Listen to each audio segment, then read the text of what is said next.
I am Muttesh, so I will continue the primary functions of the commercial banks. So ಇಲ್ಲಿ ನಾನು primary functions of commercial bank ಅಲ್ಲಿ so ಯಾವ್ದೇನಿದೆ granting of advances primary functions ಅಲ್ಲಿ ಎರಡು ಬರುತ್ತೆ ಅಂತ ನಾನು ಪ್ರೀವಿಯಸ್ ವಿಡಿಯೋಸ್ ಅಲ್ಲಿ ಹೇಳಿದ್ದೆ. ಸೊ ಒಂದು ಅಕ್ಸೆಪ್ಟಿಂಗ್ ಡೆಪಾಸಿಟ್ಸ್, ಇನ್ನೊಂದು granting advances. So granting advances ಅಲ್ಲಿ ಸೊ ಒಂದು ಫಂಕ್ಷನ್ ಲೋನ್ ಅನ್ನೋದನ್ನ we discuss. So next cash over draft ತಗೊಂಡ್ರೆ, ಅದಾದ್ಮೇಲೆ ಕ್ಯಾಶ್ ಕ್ರೆಡಿಟ್ ತಗೊಂಡ್ರೆ. ಸೊ ಒಂದು over draft. So over draft ಅನ್ನು ನಾವೇನಂತ ಕರಿತೀವಿ, ಓಡಿ ಅಂತೇಳಿ ಕರಿತೀವಿ. ನಾವು ಏನಂದ್ರೆ ಬ್ಯಾಂಕಿನ ಪಾಯಿಂಟ್ ಆಫ್ ವ್ಯೂ ಅದನ್ನ ಓಡಿ ಅಂತ ಕರಿತೀವಿ. ನಮ್ಮ ಬ್ಯಾಲೆನ್ಸ್ ಶೀಟ್ ಅಲ್ಲಿ ನಾವು ಇದನ್ನ ಬಿ ಒ ಡಿ ಅಂತ ಬರ್ಕೊಂತೀವಿ. ಸೊ ಬಿ ಒ ಡಿ ಅಂದ್ರೆ bank over draft. So bank over draft ಅಂದ್ರೆ ಏನಿದೆ, the bank will grant a more amount than the actual balance available in the bank account. ಅಂದರೆ ನಮ್ಮ ಅಕೌಂಟಲ್ಲಿ ಕ್ರೆಡಿಟ್ ಬ್ಯಾಲೆನ್ಸ್ ಎಷ್ಟಿರುತ್ತೋ, ನಮಗೆ credit ಮತ್ತು debit ಅಂತ ಕರಿತೀವಿ. ಸೊ ಕ್ರೆಡಿಟ್ ಬ್ಯಾಲೆನ್ಸ್ ಎಷ್ಟಿರುತ್ತೋ ಮ್ಯಾಕ್ಸಿಮಮ್ ಅಷ್ಟು ಲೋನನ್ನು ಅಥವಾ ಅಷ್ಟು ಅಮೌಂಟನ್ನು ನಾವು ಡ್ರಾ ಮಾಡ್ಬೋದು. ಯಾವುದರಲ್ಲಿ? In case of the savings bank account ಇದ್ದಾಗ, ಹೌದಲ್ಲ. ಸೊ ಅದು ಬಿಟ್ಬಿಟ್ಟು ನಿಮಗೆ ಕರೆಂಟ್ ಅಕೌಂಟ್ ಇತ್ತು ಅಂತ ಹೇಳಿದ್ರೆ ನಮ್ಮ ಅಕೌಂಟಲ್ಲಿ ಎಷ್ಟು ಅಮೌಂಟ್ ಇರುತ್ತೋ ಆ ಅಮೌಂಟಿಗಿಂತ ಜಾಸ್ತಿ ನಾವು ವಿ ಕ್ಯಾನ್ ವಿತ್ಡ್ರಾ. ಆ ಜಾಸ್ತಿ ವಿತ್ಡ್ರಾ ಮಾಡೋದನ್ನೇ ಏನಂತ ಕರಿತೀವಿ ನಾವು, ಬ್ಯಾಂಕ್ ಓವರ್ ಡ್ರಾಫ್ಟ್ ಅಂತೇಳಿ ಕರಿತೀವಿ. ಸೊ ಈಗ ಉದಾಹರಣೆಗೆ ಫಾರ್ ಎಕ್ಸಾಂಪಲ್ ಒಂದು ಬಿಸ್ನೆಸ್ ಇದೆ, ಅವ್ರ ಅಕೌಂಟಲ್ಲಿ 5 lakh rupees ಇದೆ ಅಂತ ಅಂದ್ಕೊಳ್ಳೋಣ. ಅವ್ರ ಅಕೌಂಟಲ್ಲಿ 5 lakh rupees ಇದೆ ಅಂತ ಅಂದ್ಕೊಳ್ಳೋಣ. ಅವರಿಗೆ ಎಷ್ಟು ಅಮೌಂಟ್ ಬೇಕಾಗಿರುತ್ತೆ? 6 lakh ಅಮೌಂಟ್ ಬೇಕಾಗಿರುತ್ತೆ. 6 lakh ಅಮೌಂಟ್ ಬೇಕಾಗಿರುತ್ತೆ. ಆದರೆ ಎಸ್ ಬಿ ಅಕೌಂಟ್ ಇತ್ತು ಅಂತ ಹೇಳಿದ್ರೆ ಮ್ಯಾಕ್ಸಿಮಮ್ 5 lakh ಅಷ್ಟೇ ಡ್ರಾ ಮಾಡಬಹುದು. ಆದರೆ ಇಲ್ಲೇನು ಮಾಡ್ತಾರೆ, 6 lakh ಅಂದರೆ 1 lakh rupees ಎಕ್ಸ್ಟ್ರಾ ಡ್ರಾ ಮಾಡೋದಕ್ಕೆ ಅವಕಾಶನ ಕೊಡ್ತಾರೆ. ಈ 1 lakh rupees ಅನ್ನು ನಾವೇನಂತ ಕರಿತೀವಿ, ಓ ಡಿ ಅಂತ ಕರಿತೀವಿ ಅಥವಾ ಓವರ್ ಡ್ರಾಫ್ಟ್ ಅಂತ ಕರಿತೀವಿ. So this is also a one kind of loan or the one kind of lending the loan or lending the granting the advances.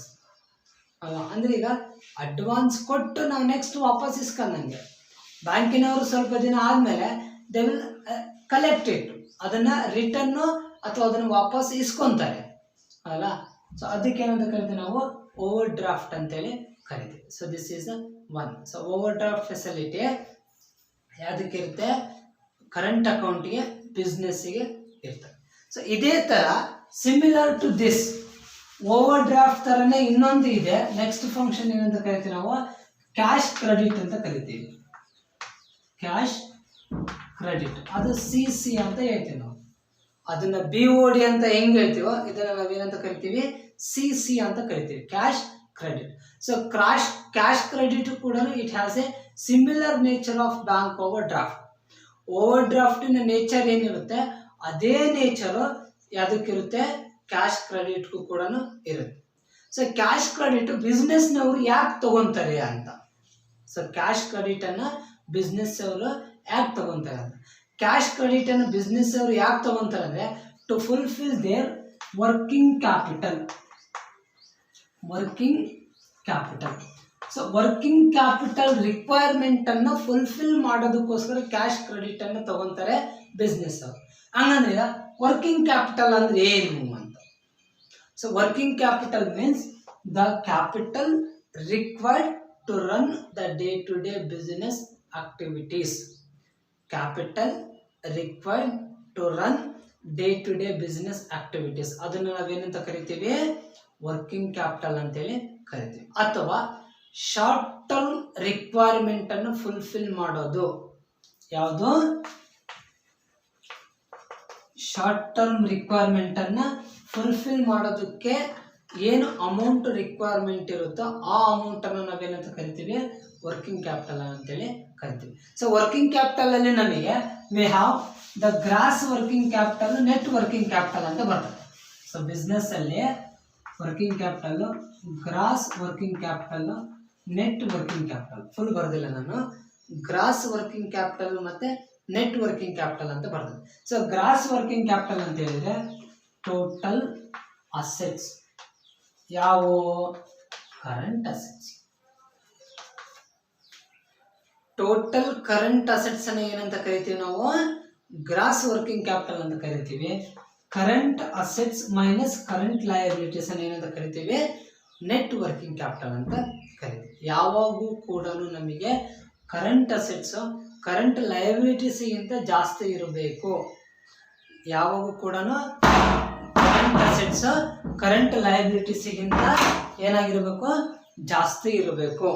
So current assets current ಲಯಬಿಲಿಟೀಸ್ಗಿಂತ ಜಾಸ್ತಿ ಇದ್ದಾಗ ಅದನ್ನ financial position ಚೆನ್ನಾಗಿರುತ್ತೆ ಅಥವಾ working capital position ಚೆನ್ನಾಗಿರುತ್ತೆ ಅಂತೇಳಿ ನಾವು ಹೇಳ್ಬೋದು, ಹೌದಲ್ಲ.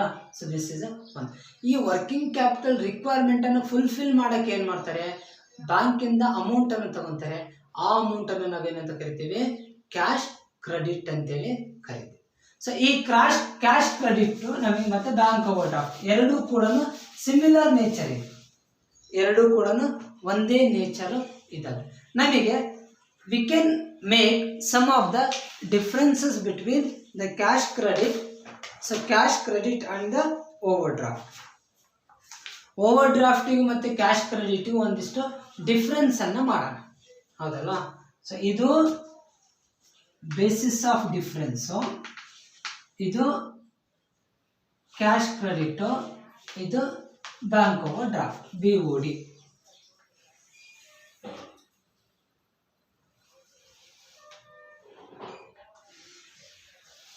ಓಕೆ. ಸೊ ಒಂದು rate of interest, rate of interest. Cash ಕ್ರೆಡಿಟ್ಗೆ rate of interest less rate of interest.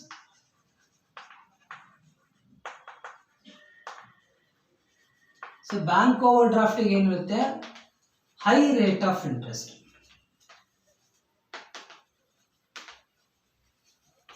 ಸೊ ಇವೆರಡು ಮಧ್ಯೆನೆ ಕಂಪೇರ್ ಮಾಡ್ಕೊಂಡ್ರೆ, ಅಂದ್ರೆ ಕ್ಯಾಶ್ ಕ್ರೆಡಿಟ್ BOD ಮಧ್ಯೆನೆ ಕಂಪೇರ್ ಮಾಡ್ಕೊಂಡ್ರೆ BODಗೆ ಹೈ ರೇಟ್ ಆಫ್ ಇಂಟ್ರೆಸ್ಟ್ ಇರುತ್ತೆ, ಕ್ಯಾಶ್ ಕ್ರೆಡಿಟ್ಗೆ low rate of interest.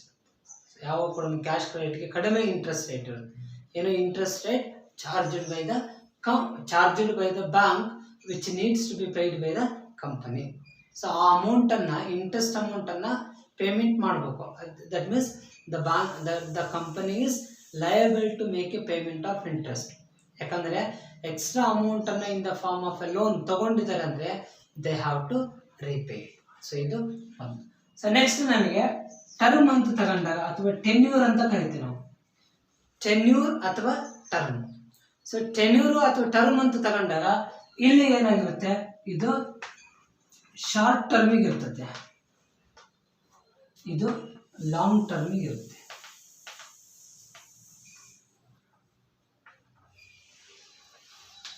Cash credit short ಟರ್ಮಿಗೆ ಇರುತ್ತೆ, BOD ಲಾಂಗ್ ಟರ್ಮಿಗೆ ಇರುತ್ತೆ. ಅಂದರೆ ಶಾರ್ಟ್ ಟರ್ಮು ಲಾಂಗ್ ಟರ್ಮ್ ಹೆಂಗೆ ಅಂತ ಹೇಳಿದ್ರೆ, ಇದು 6 ತಿಂಗಳು ವರ್ಷಕ್ಕೆ ಇರ್ಬೋದು, ಇದು 2 ವರ್ಷ 3 ವರ್ಷಕ್ಕೂ ಕೂಡ ಇರ್ಬೋದು, ಕೊಡ್ತಾರೆ BODನ. ಬ್ಯಾಂಕ್ ಓವರ್ ಡ್ರಾಫ್ಟನ್ನು ಲಾಂಗ್ ಟರ್ಮಿಗೆ ಕೊಡ್ತಾರೆ. ಇದಕ್ಕೆ ಕಂಪೇರ್ ಮಾಡಿದ್ರೆ ಇದ್ರದ್ದು ಲಾಂಗ್ ಟರ್ಮ್. ಇದಕ್ಕೆ ಕೊಟ್ಟಷ್ಟು ಟೈಮು ಕ್ಯಾಶ್ ಕ್ರೆಡಿಟ್ಗೆ ಕೊಡೋದಿಲ್ಲ.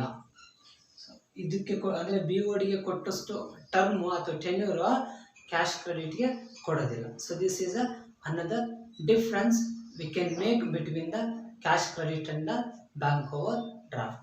ಸೊ ಇದು ಬಿಟ್ಟು next difference we can make ಏನು ಅಂತ ಹೇಳಿದರೆ end use. So end use ಅಂದರೆ ಎಂಡ್ ಯೂಸ್ ಅಂತ ಹೇಳಿದ್ರೆ ದ ಪರ್ಪಸ್ ಅಥವಾ ಈ ಅಮೌಂಟನ್ನು ತಗೊತಾರಲ್ವಾ, ಅಮೌಂಟನ್ನು ತಗೊಂಡಾಗ ಯಾವುದಕ್ಕೆ ಬಳಸ್ಕೊಂತಾರೆ ಅದ್ರ ಮೇಲೆ ನಾವು V can make A difference. So ಇಲ್ಲಿ ಏನಂತಂದರೆ ಕ್ಯಾಶ್ ಕ್ರೆಡಿಟನ್ನು ಯಾವುದಕ್ಕೆ ಬಳಸ್ಕೊಂತಾರೆ ಅಂತ ಹೇಳಿದ್ರೆ ವರ್ಕಿಂಗ್ ಕ್ಯಾಪಿಟಲ್ಗೆ ಬಳಸ್ಕೊಂತಾರೆ ಅಂತ ಹೇಳಿದೆ. ಅಂದರೆ ಬಿಸಿನೆಸ್ ಪರ್ಪಸ್, ವರ್ಕಿಂಗ್ ಕ್ಯಾಪಿಟಲ್ ಅಂದರೆ ಏನಾಗಿರುತ್ತೆ, ಬಿಸಿನೆಸ್ ಪರ್ಪಸ್ ಆಗಿರುತ್ತೆ. ಆದರೆ ಬ್ಯಾಂಕ್ ಓವರ್ ಡ್ರಾಫ್ಟನ್ನು business as well as non-business activities, non-business purpose. Business ಪರ್ಪಸ್ಗೆ ಅಥವಾ ನಾನ್ ಬಿಸ್ನೆಸ್ ಪರ್ಪಸ್ಗೆ ಅವರು ಅದನ್ನ ಬಳಸ್ಕೊಳ್ಬೋದು. ಬರೀ BODನ ಬಿಸ್ನೆಸ್ ಪರ್ಪಸ್ಗೆ ಬಳಸ್ಕೊಂತಾರೆ ಅಂತ ನಾವು ಹೇಳಕ್ಕೆ ಆಗೋದಿಲ್ಲ. So this is the another difference. ಈಗೇನಂದ್ರೆ ಕ್ಯಾಶ್ ಕ್ರೆಡಿಟನ್ನು ಬಿಸ್ನೆಸ್ ಪರ್ಪಸ್ಗೆ ಬಳಸ್ಕೊಂತಾರೆ ಅಂತೇಳಿ ಅಂದರೆ ಏನದು ವರ್ಕಿಂಗ್ ಕ್ಯಾಪಿಟಲ್ ರಿಕ್ವೈರ್ಮೆಂಟ್ ಫುಲ್ಫಿಲ್ ಮಾಡೋಕ್ಕಾಗಿಯೇ ಬಳಸ್ಕೊಂತಾರೆ, ಬಿಸ್ನೆಸ್ ಬಿಟ್ಟು ಬೇರೆ ಪರ್ಪಸ್ಗೆ ಬಳಸ್ಕೊಳೋದಿಲ್ಲ.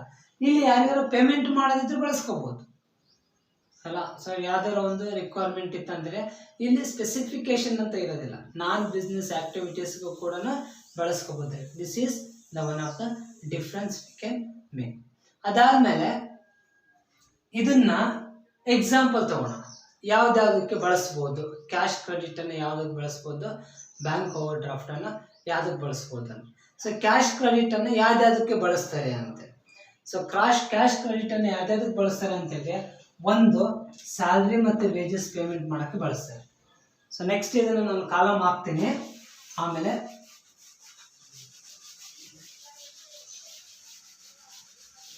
ಸೊ ಕ್ಯಾಶ್ ಕ್ರೆಡಿಟನ್ನು ಯಾವ್ಯಾವ ಪರ್ಪಸ್ಗೆ ಬಳಸ್ತಾರೆ ಯೂಶಲಿ ಬಿಸ್ನೆಸ್ನವರು ಅಂತ ಹೇಳಿದ್ರೆ, ಒಂದು to make a payment of salary and wages,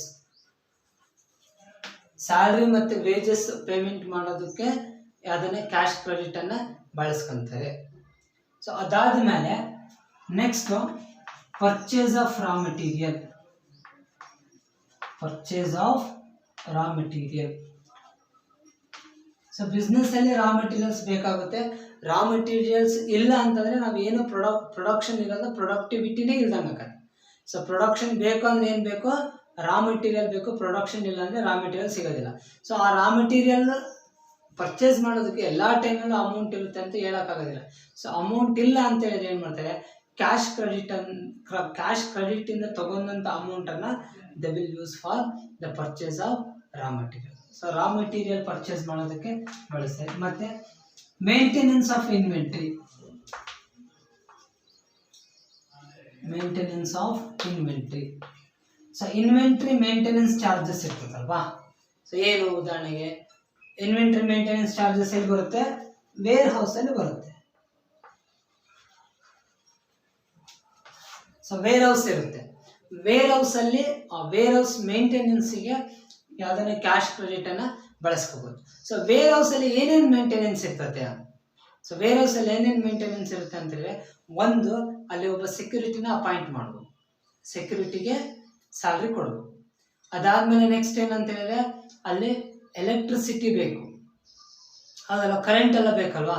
so ಅದರ ಖರ್ಚನ್ನು ನೋಡ್ಕೋಬೇಕು. ಅದಾದಮೇಲೆ ದೆರ್ ವಿಲ್ ಬಿ ಸಮ್ ಏನದು ಈ ನಮಗೆ ಏನದು ಒಂದಿಷ್ಟು ಪ್ರಾಣಿಗಳು ಬರ್ತಾವಲ್ವ, ಇಲಿ ಯಜ್ಞಗಳೆಲ್ಲ ಬಂದು ಅದನ್ನೆಲ್ಲ ಹಾಳು ಮಾಡ್ಬೋದು. ಅದಕ್ಕೆಲ್ಲದಕ್ಕೂ ಬೇಕಾದಂಥ ಪ್ರಿಕಾಷನರಿ ಮೆಜರ್ಸನ್ನೆಲ್ಲ ತೊಗೋಬೇಕು. ಯಾವುದೋ ಒಂದು ಮೆಡಿಸನ್ನಲ್ಲಿ ಹಾಕೋಬೇಕು, ಅಥವಾ ಯಾವುದೋ ಒಂದು ಪೌಡ್ರ್ ಬರುತ್ತೆ ಅವು ಬರದೇ ಇರೋ ಥರ ನೋಡ್ಕೊಳ್ಳೋದಕ್ಕೆ ಆ ಥರ ಪೌಡ್ರ್ ಹಾಕೋಬೇಕು ಅಲ್ಲ. ಸೊ ಹಿಂಗೆ ನಾವು ಮಟೀರಿಯಲನ್ನು ಏನು ಹಾಳಾಗದೇ ಇರೋ ರೀತಿಯಲ್ಲಿ ನಾವು ನೋಡ್ಬೇಕು. ಇದೆಲ್ಲದಕ್ಕೂ ಕೂಡ ದೆರ್ ವಿಲ್ ಬಿ ಎಕ್ಸ್ಪೆನ್ಸ್. ಅವೆಲ್ಲವನ್ನು ನಾವೇನಂತ ಕರಿತೀವಿ, ಮೇಂಟೆನೆನ್ಸ್ ಎಕ್ಸ್ಪೆನ್ಸಸ್ ಅಂತ ಕರಿತೀವಿ, ಮೇಂಟೆನೆನ್ಸ್ ಚಾರ್ಜಸ್ ಅಂತ ಕರಿತೀವಿ.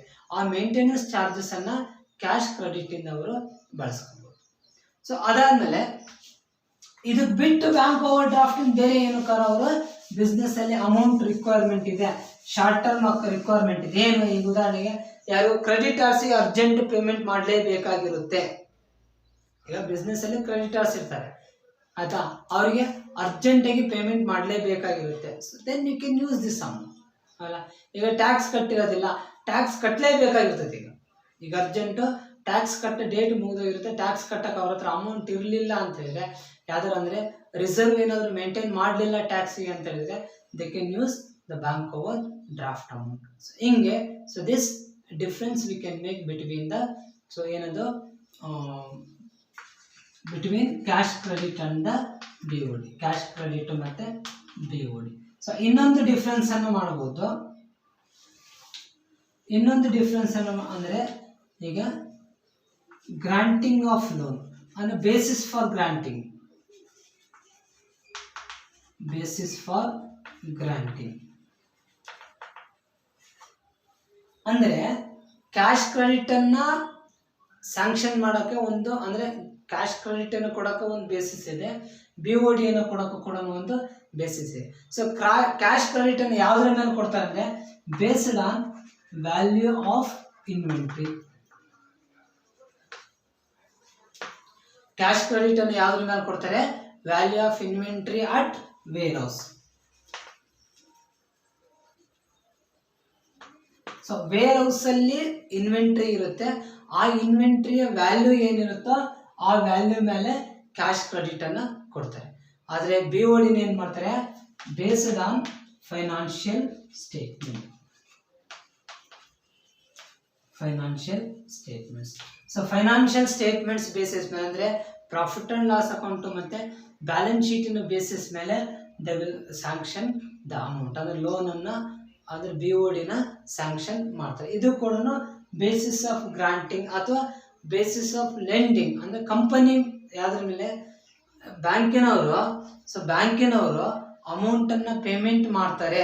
ಅಂದ್ರೆ ಬ್ಯಾಂಕಿನವರು ಕ್ಯಾಶ್ ಕ್ರೆಡಿಟ್ ಆಗಿರ್ಬೋದು ಅಥವಾ ಇನ್ನೊಂದು ಯಾವ್ದೋ ಕ್ಯಾಶ್ ಕ್ರೆಡಿಟ್ ಆಗಿರ್ಬೋದು ಅಥವಾ BOD ಆಗಿರ್ಬೋದು, ಯಾವ್ದಾದ್ರು ಬೇಸಿಸ್ ಮೇಲೆ ಮಾಡ್ತಾರೆ ಅಂತ ಹೇಳಿದ್ರೆ, ಯಾವ್ದಾದ್ರು ಬೇಸಿಸ್ ಮೇಲೆ ಮಾಡ್ತಾರೆ ಅಂತ ಹೇಳಿದ್ರೆ ಸೊ ಕ್ಯಾಶ್ ಕ್ರೆಡಿಟ್ ಅನ್ನ ಇದ್ರ ಮೇಲೆ ಅಷ್ಟೇ ಮಾಡ್ತಾರೆ, ಯಾವುದು ವ್ಯಾಲ್ಯೂ ಆಫ್ ವೇರ್ ಹೌಸ್ ಮೇಲೆ ಮಾಡ್ತಾರೆ, BOD ನ ಫೈನಾನ್ಷಿಯಲ್ ಸ್ಟೇಟ್ಮೆಂಟ್ಸ್ ಮೇಲೆ ಮಾಡ್ತಾರೆ. ಸೊ ಹಿಂಗೆ some of the differences. So ಇದಿಷ್ಟೇ ಡಿಫ್ರೆನ್ಸಸ್ ಅಂತ ನಾವು ಹೇಳಕ್ಕಾಗಲ್ಲ. So with this we can make the so many differences. ಈಗ ಕ್ಯಾಶ್ ಕ್ರೆಡಿಟ್ಗೂ ಮತ್ತೆ BODಗೂ ಭಾಳ ಡಿಫ್ರೆನ್ಸಸ್ ಅನ್ನ ಮಾಡ್ಬೋದು. ನಾನು ಅದರಲ್ಲಿ ಏನು ಮಾಡಿದ್ದೀನಿ, ಮೇಜರ್ ಡಿಫ್ರೆನ್ಸಸ್ ಅನ್ನ ತಗೊಂಡಿದ್ದೀನಿ. ಯಾಕಂದ್ರೆ ಎರಡು ಒಂದೇ ನೇಚರ್ ಇದೆ, ಒಂದನ್ನೇ ತಗೋಬೋದಲ್ಲ ಅಂತ ಅನಿಸ್ತದೆ ಅಲ್ಲ. ಈಗ ನೋಡ್ರಿ, ಯಾರಿಗಾರ ವೇಜಸ್ ಕೊಡೋಕ್ಕಾಗಿಲ್ಲ, ಸ್ಯಾಲ್ರಿ ಕೊಡೋಕ್ಕಾಗಿಲ್ಲ ಅಂದರೆ ಏನು ಮಾಡ್ಬೋದು, ಕ್ಯಾಶ್ ಕ್ರೆಡಿಟ್ ಅನ್ನು ತಗೋಬೋದು. ಆದರೆ BOD ಸೊ ಲಾಂಗ್ ಟರ್ಮಿಗೆ ಅದು ಯೂಸ್ ಆಗುತ್ತೆ. ನಮಗೆ ನಾವು ವರ್ಕಿಂಗ್ ಕ್ಯಾಪಿಟಲ್ ಮಾಡ್ಬೇಕಾದ್ರೆ ನಮಗೆ ಲಿಕ್ವಿಡ್ ಲಯಬಿಲಿಟೀಸ್ ಅಂತ ಬರುತ್ತೆ. ನಾವೇನದು ರೇಷಿಯೋ ಮಾಡ್ತೀವಿ, ಲಿಕ್ವಿಡ್ ಲಯಬಿಲಿಟೀಸ್ ಅಂತ ಬರುತ್ತೆ. ಸೊ ಲಿಕ್ವಿಡ್ ಲಯಬಿಲಿಟೀಸ್ ಅಲ್ಲಿ ನಮಗೆ ಕ್ಯಾಶ್ ಕ್ರೆಡಿಟ್ ಸೇರಿರೋದಿಲ್ಲ, ಬ್ಯಾಂಕ್ ಓವರ್ ಡ್ರಾಫ್ಟ್ ಸೇರಿರ್ತದೆ. ಅಂದ್ರೆ ಈಗ ರೇಷಿಯೋ ಅಲ್ಲಿ ನಾವೇನ್ ಮಾಡ್ತೀವಿ, ಲಿಕ್ವಿಡ್ ರೇಷಿಯೋ ಅಂತ ಒಂದು ಬರುತ್ತೆ, ಕರೆಂಟ್ ರೇಷಿಯೋ ಅಂತ ಒಂದು ಬರುತ್ತೆ. ಅಂದ್ರೆ ಇದನ್ನ ಯಾಕೆ ಹೇಳ್ತಾ ಇದ್ದೀನಿ ಅಂದ್ರೆ which is relating to this. Relative ಅದಕ್ಕೆ ನಾನು ನಿಮ್ಗೆ ಹೇಳ್ತಾ ಇದ್ದೀನಿ, ಅವೆರಡು ಡಿಫ್ರೆನ್ಸ್ ಮಾಡೋಕ್ಕೋಸ್ಕರ ರಿಲೇಟ್ ಇದೆ ಇದು. So liquid ratio, current ratio. ಇಲ್ಲೇನಂದ್ರೆ ಕರೆಂಟ್ ಅಸೆಟ್ಸ್, ಕರೆಂಟ್ ಲಯಬಿಲಿಟೀಸ್ ಇರುತ್ತೆ. ಇಲ್ಲಿ ಲಿಕ್ವಿಡ್ ಅಸೆಟ್ಸ್ ಮತ್ತೆ ಲಿಕ್ವಿಡ್ ಲಯಬಿಲಿಟೀಸ್ ಬರುತ್ತೆ, liquid liabilities. So liquid liabilities ಅಲ್ಲಿ ಏನು ಮಾಡ್ತೀವಿ, all current liabilities except cash credit. Cash credit ಅನ್ನು ಬಿಟ್ಟು, ಆಯ್ತಾ, ಮತ್ತೆ ಕ್ಯಾಶ್ ಕ್ರೆಡಿಟ್ ಅನ್ನು ಬಿಟ್ಟು ನಾವು ಉಳಿದವೆಲ್ಲವನ್ನು ಕೂಡ ನಾವು ತಗೊಂತೀವಿ. ಆದರೆ ಬ್ಯಾಂಕ್ ಓವರ್ ಡ್ರಾಫ್ಟ್ ನಾವು ಅದರಲ್ಲಿ ಸೇರಿಸ್ಬೋದು. ಸೊ ಇದು ಅಬೌಟ್ ದ ಸೊ ಫಂಕ್ಷನ್. ಅಂದರೆ ಏನು, ಪ್ರೈಮರಿ ಫಂಕ್ಷನ್ಸ್ ಅಲ್ಲಿ ನಾವು ಹೇಳ್ತಾ ಇದ್ದೀವಿ. ಸೊ ಒಂದು ಲೋನ್ ಆಯಿತು, different kinds of lone, granting of advances ಅಲ್ಲಿ ಲೋನ್ ಆಯಿತು, ಏನದು over draft facilities, over draft ಆಯಿತು, ಮತ್ತು ಕ್ಯಾಶ್ ಕ್ರೆಡಿಟ್ ಆಯಿತು. So next discounting of bills. ಇದು ಲಾಸ್ಟ್ ಒನ್ ಪ್ರೈಮರಿ ಫಂಕ್ಷನ್ಸ್ ಅಲ್ಲಿ, ಇದು last one, discounting of bills. So ಇದು ಕೂಡ ಒಂದು. So discounting of bills. ಈಗ ಬಿಸ್ನೆಸ್ ಅಲ್ಲಿ ಏನಾಗುತ್ತೆ, they can't make an immediate payment ಅಥವಾ ಸ್ಪಾಟ್ ಪೇಮೆಂಟ್ ಅಂತ ಕರಿತೀವಿ. ಈಗ ಸ್ಪಾಟ್ ಪೇಮೆಂಟ್ ಅನ್ನು ಮಾಡೋಕ್ಕಾಗೋದಿಲ್ಲ. ಸೊ ಸ್ಪಾಟ್ ಪೇಮೆಂಟ್ ಅನ್ನು ಮಾಡೋಕ್ಕಾಗದೇ ಇರೋರು ಏನು ಮಾಡ್ತಾರೆ, ಬಿಲ್ ಅನ್ನು ಕೊಟ್ಟು, ಅಂದರೆ ಕ್ರೆಡಿಟ್ ನೋಟನ್ನು, ಒಂದು ನೋಟು, ಪ್ರಾಮಿಸರಿ ನೋಟ್ ಅಂತಲೂ ಕರಿಬೋದು ನಾವು, ಒಂದು ಪ್ರಾಮಿಸರಿ ನೋಟನ್ನು ಕೊಟ್ಟೋಗ್ತಾರೆ. ಸೊ ಪ್ರಾಮಿಸರಿ ನೋಟಲ್ಲಿ ಏನಿರುತ್ತೆ ಅಂತ ಹೇಳಿದ್ರೆ, ಯಾರು ಯಾರಿಗೆ ಎಷ್ಟು ಅಮೌಂಟನ್ನು ಕೊಡಬೇಕು, ಯಾರು ಯಾರಿಗೆ ಎಷ್ಟು ಅಮೌಂಟನ್ನು ಕೊಡಬೇಕು, ಎಷ್ಟು ದಿನ ಆದಮೇಲೆ ಕೊಡ್ತಾರೆ ಅನ್ನೋದು ಒಂದು ಅಗ್ರಿಮೆಂಟ್. ಅದು ಆ ಅಗ್ರಿಮೆಂಟನ್ನು ಏನಂತ ಕರಿತೀವಿ ನಾವು, ಪ್ರಾಮಿಸರಿ ನೋಟ್ ಅಂತ ಕರಿತೀವಿ. ಅದೇ ಅಗ್ರಿಮೆಂಟನ್ನು ನಾವು ಬಿಲ್ ಅಂತ ಕರಿಬೋದು. ಈಗ ಒಂದು ಅಸಂಪ್ಷನ್ ಮಾಡ್ಕೊಳ್ರಿ. ಸೊ ಎ ಕಂಪನಿ ಲಿಮಿಟೆಡ್ ಅಂತ ಒಂದು ಇದೆ, a company limited. So a company ಲಿಮಿಟೆಡ್ನಲ್ಲಿ ಏನು ಮಾಡ್ತಾರೆ, ಮಿಸ್ಟರ್ ಬಿ ಅನ್ನೋ ಪರ್ಸನ್ ಇರ್ತಾನೆ, ಆಯಿತಾ. ಸೊ ಎ ಕಂಪನಿ ಲಿಮಿಟೆಡ್ನಲ್ಲಿ ಏನು ಮಾಡ್ತಾರೆ, ಒಂದಿಷ್ಟು ಪ್ರಾಡಕ್ಟನ್ನು ಸೇಲ್ ಮಾಡ್ತಾರೆ. ಎಷ್ಟು, ಒಂದು 5 ಲಕ್ಷ ರೂಪಾಯಿ ವರ್ತ್ ಗೂಡ್ಸನ್ನು ಅವ್ರು ಏನು ಮಾಡ್ತಾರೆ, ಸೇಲ್ ಮಾಡ್ತಾರೆ. 5 ಲಕ್ಷ ರೂಪಾಯಿ ಗೂಡ್ಸನ್ನು, 5 ಲಕ್ಷ ರೂಪಾಯಿ ವರ್ತ್ ಗೂಡ್ಸನ್ನು ಸೇಲ್ ಮಾಡ್ತಾರೆ. ಬಿ ಏನು ಮಾಡ್ಬೇಕು ಇವರಿಗೆ? ಸೊ ಪೇಮೆಂಟನ್ನು ಮಾಡಬೇಕು. ಅಂದರೆ ಬಿ ಇಂದ ಎ ಕಂಪನಿ ಲಿಮಿಟೆಡ್ಗೆ ಎಷ್ಟು ಬರಬೇಕು? 5 lakh rupees ಬರಬೇಕು. ಇವನೇನು ಮಾಡ್ತಾನೆ? 90 days ಟೈಮ್ ತಗೊಂಡಿರ್ತಾನೆ. 90 days ಟೈಮ್ ತಗೊಂಡಿರ್ತಾನೆ, ಹೌದಾ? ಸೊ 90 days ಟೈಮ್ ತಗೊಂಡಾಗ ಇವರಿಗೆ ಅಮೌಂಟ್ ಬೇಕಾಗುತ್ತೆ. ಅವ್ರೇನು ಮಾಡ್ಬೋದು? ಒಂದು 30 days ಆದಮೇಲೆ ಯಾವ್ದಾದ್ರು ಒಂದು ಬ್ಯಾಂಕಿಗೆ ಹೋಗಿ ಇವರೇನು ಕೊಟ್ಟಿರ್ತಾರಲ್ಲ ಬಿಲ್ಲು, ಆ ಬಿಲ್ಲನ್ನು ಇವರಿಗೆ ಡೆಪಾಸಿಟ್ ಮಾಡ್ಬೋದು. ಇವ್ರು ಕೊಟ್ಟಂಥ ಬಿಲ್ಲನ್ನು ಇವ್ರಿಗೆ ಕೊಟ್ಟರೆ ಇವರಿಗೆ ಕ್ಯಾಶ್ ಕೊಡ್ತಾರೆ. ಇನ್ನೊಂದ್ಸರಿ ಬರೀತೀನಿ ನಾನು, ಆಯಿತಾ? ಸೊ ಇವ್ರು ಕೊಟ್ಟಂಥ ಬಿಲ್ಲನ್ನು ಬ್ಯಾಂಕ್ನವ್ರಿಗೆ ಕೊಟ್ಟರೆ ಇವರಿಗೆ ಕ್ಯಾಶ್ ಕೊಡ್ತಾರೆ. ಸೊ ಎಷ್ಟು? 5 ಲಕ್ಷಕ್ಕೆ 5 ಲಕ್ಷನೂ ಕೊಡೋಕ್ಕಾಗಲ್ಲ. 1% ಅಂದರೆ 1% ಅಂದರೆ ಎಷ್ಟಾಗುತ್ತೆ? 5,000 rupees. 5,000 rupees ಡಿಡಕ್ಟ್ ಮಾಡಿ 4,95,000 rupees ಕೊಡ್ತಾರೆ. ಯಾರು? ಬ್ಯಾಂಕಿನವರು ಎ ಕಂಪ್ನಿ ಲಿಮಿಟೆಡ್ಗೆ ಕೊಡ್ತಾರೆ. ಸೊ ಆ 4,95,000 ಕೊಟ್ಟರಲ್ವಾ, ಇನ್ನು 5,000 rupees ಅವ್ರಿಗೆ ಉಳಿತಲ್ವಾ, ಅಂದರೆ ಮಾಡ್ಕೊಳಲ್ವ, ಅದನ್ನೇ ಏನಂತ ಕರಿತೀವಿ ನಾವು? ಡಿಸ್ಕೌಂಟ್ ಅಂತ ಕರಿತೀವಿ. ಸೊ ಇದೇ ಡಿಸ್ಕೌಂಟಿಂಗ್ ಆಫ್ ಬಿಲ್. ಸೊ ಇದನ್ನು ಅಪೋಸಿಟ್ ಆಗಿ ಇನ್ನೊಂದ್ಸರಿ ಬರೀತೀನಿ. ಡಿಸ್ಕೌಂಟಿಂಗ್ ಆಫ್ ಬಿಲ್ಸನ್ನು ಇನ್ನೊಂದ್ಸರಿ ಬರೀತೀವಿ. ಒಂದು ಎಕ್ಸ್ ಕಂಪನಿ ಇರ್ತದೆ, ಇಲ್ಲಿ ಮಿಸ್ಟರ್ ಎ ಅಂತ ಇರ್ತಾನೆ, ಆಯ್ತಾ? ಸೊ ಮಿಸ್ಟರ್ ಎ ಏನು ಮಾಡಿರ್ತಾನೆ? ಈ ಸಪ್ಲೈ ದ ಗೂಡ್ಸನ್ನು ಸಪ್ಲೈ ಮಾಡಿರ್ತಾನೆ. ಇವ್ರೇನು ಮಾಡ್ಬೇಕಾಗಿರ್ತದೆ? ಪೇಮೆಂಟನ್ನು ಮಾಡಬೇಕಾಗಿರ್ತದೆ. ಯಾರು? ಎಕ್ಸ್ ಕಂಪನಿಯವರು ಎಗೆ ಪೇಮೆಂಟನ್ನು ಮಾಡಬೇಕಾಗುತ್ತೆ. ಆ ಪೇಮೆಂಟ್ ಬದಲಾಗಿ ಏನು ಮಾಡ್ತಾರೆ? ಒಂದು ಬಿಲ್ಲನ್ನು ಕೊಡ್ತಾರೆ, ಪ್ರಾಮಿಸರಿ ನೋಟ್. ಇವರಿಗೆ ಬಿಲ್ಲನ್ನು ಕೊಡ್ತಾರೆ. ಯಾವ್ದ್ರ ಬದಲಾಗಿ? ಪೇಮೆಂಟ್ ಕೊಡೋ ಬದಲಾಗಿ ಒಂದು ಬಿಲ್ಲನ್ನು ಕೊಡ್ತಾರೆ. ಸೊ ಬಿಲ್ಲಲ್ಲಿ ಏನು ಹೇಳ್ತಾರೆ ಅವರು? 30 days ಬಿಲ್ಲನ್ನು ಕೊಟ್ಟಿರ್ತಾರೆ. 30 days ಟೈಮ್ ಇರ್ತದೆ. ಯಾವುದೋ ಒಂದು ಬ್ಯಾಂಕ್, SBI ಬ್ಯಾಂಕ್ ಅಂತ ಅನ್ಕೊಳ್ಳೋಣ. SBI ಬ್ಯಾಂಕ್ ಅಂತ ಬಿಲ್ ಯಾರ ಹತ್ರ ಇದೆ? ಮಿಸ್ಟರ್ ಎ ಹತ್ರ ಇದೆ. ಅವನಿಗೆ ಅಮೌಂಟ್ ಯಾವಾಗ ಬರುತ್ತೆ? ಒಂದು ತಿಂಗಳಾದ್ಮೇಲೆ. 30 days ಹೇಳಿದ್ರು, ಒಂದು ತಿಂಗಳಾದ್ಮೇಲೆ ಅಮೌಂಟ್. ಅವನಿಗೆ ಇಮ್ಮಿಡಿಯೇಟ್ ಅಮೌಂಟ್ ಬೇಕೀಗ. ಎಷ್ಟದ್ದು? ಒಂದು ಅಸಂಪ್ಷನ್ ಸಣ್ಣ ಅಮೌಂಟಿಗೆ ಇಟ್ಕೊಳ್ಳೋಣ, 1 ಲಕ್ಷ ರೂಪಾಯಿ. 1 ಲಕ್ಷ ರೂಪಾಯಿದು ಬಿಲ್ಲು ಎಕ್ಸ್ ಕಂಪನಿಯವರು ಯಾರಿಗೆ ಕೊಟ್ಟಿದ್ದಾರೆ? ಮಿಸ್ಟರ್ ಎಗೆ ಕೊಟ್ಟಿದ್ದಾರೆ. ಮಿಸ್ಟರ್ ಎಗೆ 30 days ಆದಮೇಲೆ ಅಮೌಂಟ್ ಬರುತ್ತೆ. ಈಗ ಅವ್ರಿಗೆ ಇಮ್ಮಿಡಿಯೇಟ್ ಬೇಕು. ಸೊ ಇಲ್ಲಿ ಇವನೇನು ಮಾಡ್ತಾನೆ? ಈ ಕೊಟ್ಟಂಥ ಬಿಲ್ಲು ಇದೇ ಬಿಲ್ ಇಲ್ಲಿ ಬರ್ತಿದ್ದೀನಿ. ಸೊ ಈ ಕೊಟ್ಟಂಥ ಬಿಲ್ಲನ್ನು ಏನು ಮಾಡ್ತಾನೆ? SBI ಬ್ಯಾಂಕಿಗೆ ಹೋಗಿ ಡೆಪಾಸಿಟ್ ಮಾಡ್ತಾರೆ, ಹೌದಲ್ಲ? ಸೊ ಅವ್ರೇನು ಮಾಡ್ತಾರೆ? 2% ಮುರ್ಕೊಂತಾರೆ. ಅಂದರೆ 2% ಅಲ್ಲಿ ಎಷ್ಟಾಗುತ್ತೆ?